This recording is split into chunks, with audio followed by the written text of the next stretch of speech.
Olá, eu me chamo Matheus Vieira Lopes e hoje eu vou falar um pouco dos trabalhos que fazemos aqui no Laboratório de Biologia de Porífera do Instituto de Biologia da UFRJ sobre a biodiversidade de esponjas calcárias. As esponjas são animais sésseis e filtradores e são importantes componentes tanto no ecossistema marinho quanto no ecossistema do Elas participam da ciclagem de nutrientes, performam a conexão bentopelágica através do processo chamado sponge loop, em que elas transformam matéria orgânica dissolvida em matéria orgânica particulada, e são ainda consideradas reservatórios de biodiversidade por conta da gama de interações que estabelecem com macro e micro-organismos associados.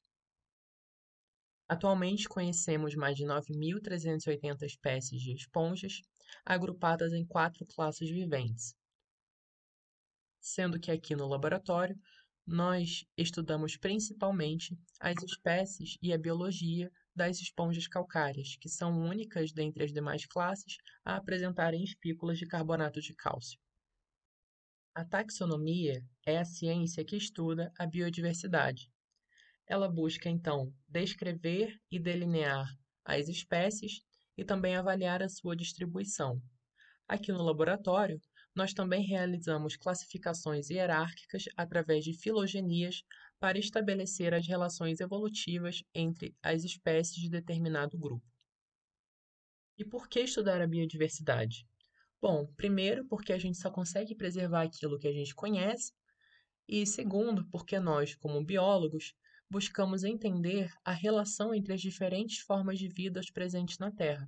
E a gente só consegue entender essas relações conhecendo as nossas espécies. E as esponjas ainda são consideradas importantes do ponto de vista econômico, pois elas são comercializadas como esponjas de banho, por exemplo, e também são utilizadas como fonte de novos medicamentos pela indústria farmacêutica. E para detectar essa biodiversidade, nós realizamos expedições de coletas em diferentes lugares do mundo.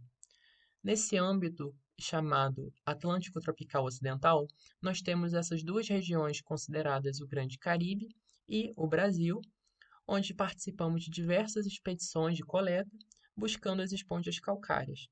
Essas esponjas são amostradas principalmente por meio de mergulho, e assim que coletadas, elas são depositadas em coleções científicas para serem identificadas. Depois de coletados, esses espécimes são identificados a partir do que é chamado de taxonomia integrativa, que é quando a gente une diferentes ramos da biologia para suportar uma identificação. Então, essa identificação se torna mais confiável porque ela é corroborada por diversas fontes de dados. Através dessa identificação taxonômica integrativa e da coleta de diversos espécimes no âmbito Atlântico Tropical Ocidental, nós reconhecemos 49 de espécies de esponjas calcárias presentes no Mar do Caribe, considerado aqui como o Grande Caribe, sendo que dessas 49, 23 espécies foram descritas pelo LabPOR. Já no Brasil, nós reconhecemos 68 espécies de calcária, sendo que delas 27 foram descritas pelo laboratório.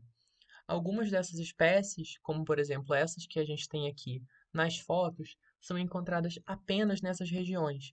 Então, elas são consideradas espécies endêmicas tanto do Grande Mar do Caribe quanto do Brasil.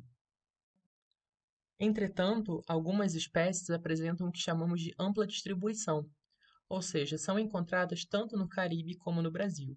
Hoje em dia, nós observamos esse tipo de distribuição para 16 espécies de calcária, e reconhecer esses diferentes padrões de distribuição é importante para a gente conseguir ou tentar mitigar os riscos de extinção que possam existir sobre essas espécies, reconhecer quais espécies são mais vulneráveis ou quais espécies estão mais protegidas por terem uma população mais amplamente distribuída. Gostaria então de agradecê-los por terem assistido a nossa apresentação e gostaria de agradecer também às instituições de fomento e instituições parceiras pelo desenvolvimento dos trabalhos apresentados aqui. Caso surjam dúvidas ou algum tipo de interesse, eu deixo o e-mail da professora Michele e deixo também o nosso Instagram, caso vocês queiram acompanhar as novidades que vêm sendo lançadas no mundo das esponjas, tanto por trabalhos do LabPOR quanto por outros trabalhos de outros cientistas. Muito obrigado!